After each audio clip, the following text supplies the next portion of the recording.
Data చోరీ వివాదంపై రాష్ట్ర ప్రభుత్వం ప్రత్యేక దర్యాప్తు బృందాన్ని ఏర్పాటు చేసింది. తెలుగుదేశం రాష్ట్ర అధ్యక్షుడు కళా వెంకట్రావు ఫిర్యాదుపై రవాణా శాఖ కమిషనర్ బాలసుబ్రహ్మణ్యం నేతృత్వంలోని సెట్ బృందం ఇవాళ తొలి సమావేశం కానుంది.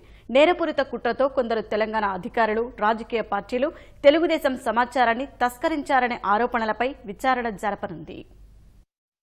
తెలుగుదేశాన్ని దెబ్బతీయాలనే కుట్రతో తమ పార్టీకి చెందిన సేవామిత్ర యాప్ సమాచారాన్ని దొంగిలించి వేరే వ్యక్తులకు చేరవేశారంటూ తెలుగుదేశం రాష్ట్ర అధ్యక్షుడు కళా వెంకట్రావు చేసిన ఫిర్యాదుపై పోలీసులు స్పందించారు. బుధవారం గుంటూరు గ్రామీణ ఎస్పీ రాజశేఖరబాబును కలిసిన కళా వెంకట్రావు, వైకాపా నాయకులు, వారి అనుచరులు, తెలంగాణకు చెందిన కొందరు సీనియర్ పోలీస్ అధికారులు, కొన్ని పార్టీల ప్రముఖులు తెదేపా సమాచారాన్ని నేరపూరిత కుట్రతో దొంగిలించారని ఫిర్యాదులో పేర్కొన్నారు. ఆ ఫిర్యాదును పరిశీలించిన ఎస్పీ రాజశేఖరబాబు ఆ వివరాలను తుళ్లూరు పోలీస్ స్టేషన్కు పంపగా గురువారం మధ్యాహ్నం అక్కడ కేసు నమోదైంది. నేరపూరిత కుట్ర, అవతలి వ్యక్తికి నష్టం కలిగించే ఉద్దేశంతో మోసం చేయడం, దొంగతనానికి పాల్పడడం, ప్రభుత్వ ఉద్యోగి విశ్వాసఘాతానికి పాల్పడడం, తప్పుడు పత్రాలు సృష్టించడం, తప్పుడు సమాచారాన్ని సమర్పించడం, ప్రభుత్వ ఉద్యోగి తన అధికారాన్ని వినియోగించి మరో వ్యక్తికి హాని చేసేలా తప్పుడు సమాచారం సృష్టించడం వంటి పలు సెక్షన్ల కింద కేసు నమోదు చేశారు.